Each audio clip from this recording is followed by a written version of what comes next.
Hello there Tenno, and welcome back to another episode of Frame of Lore.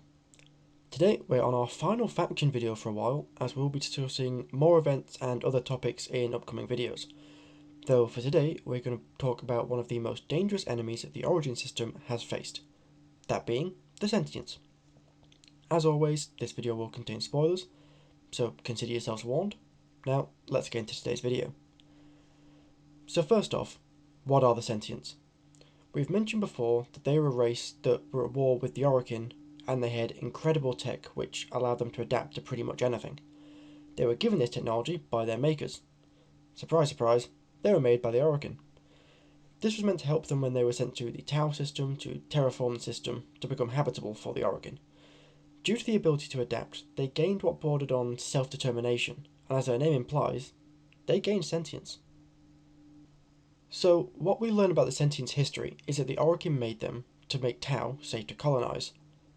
Well, the Oricin crafted the Sentients with the ability to adapt, as I mentioned before, so that they could face whatever dangers were within Tau when they got there. They also had the ability to replicate from damaged components, though they were also designed with a flaw. This flaw was a weakness to the Void which would interfere with their replication and adaptation abilities.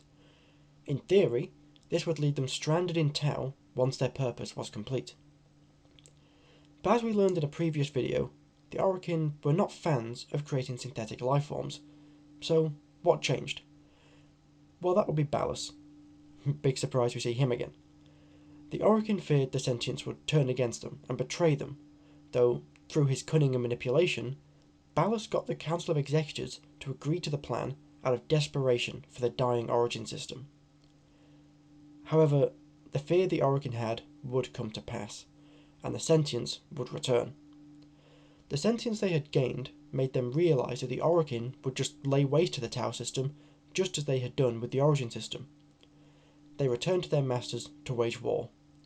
Their advanced adaptability made it difficult for the Oricin to counter them, and the tide was weighed heavily in the Sentients' favour. That was until the arrival of the Tenno. We will cover the war more in our next video, so I shall leave this part of the Sentients' history here for now. Jumping from the past into the present, we see many different Sentients throughout our time playing in the Origin system. One of the first encounters for many people would be the Eidolons on the plains of Eidolon. These three hulking masses were once part of a much larger sentient that was defeated by the Warframe Gara, and now each night they rise and search to become whole again.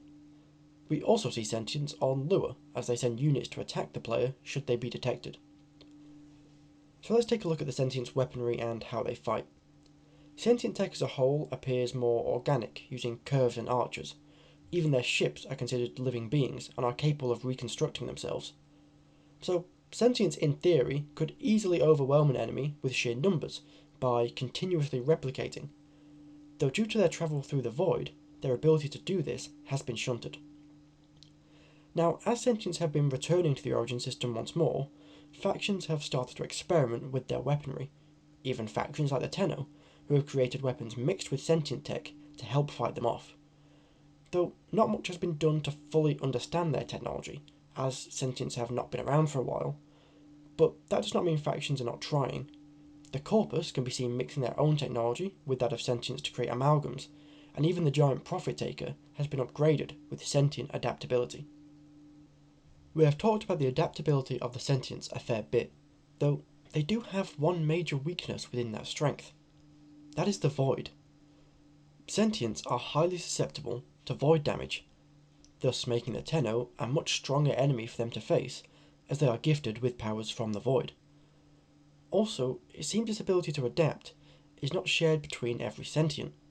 The much smaller and seemingly newer built sentients lack the ability to adapt at all.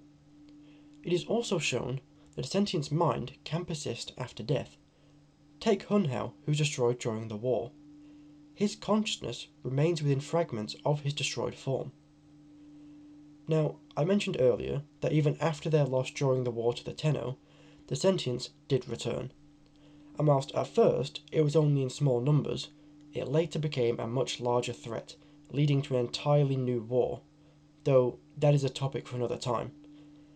The Sentients, it seems, are never truly gone, and keep returning. Like in battle, it seems they always find a way to adapt and survive, so the Tenno will have to be ready just in case they prove to be a threat again. Though, that is all for today's video, and as I said at the start, this is our last faction-based video for a little bit, though there are still one or two I'll be covering at a later date. Our next video will finally get onto the full-scale war I have mentioned throughout the series so far.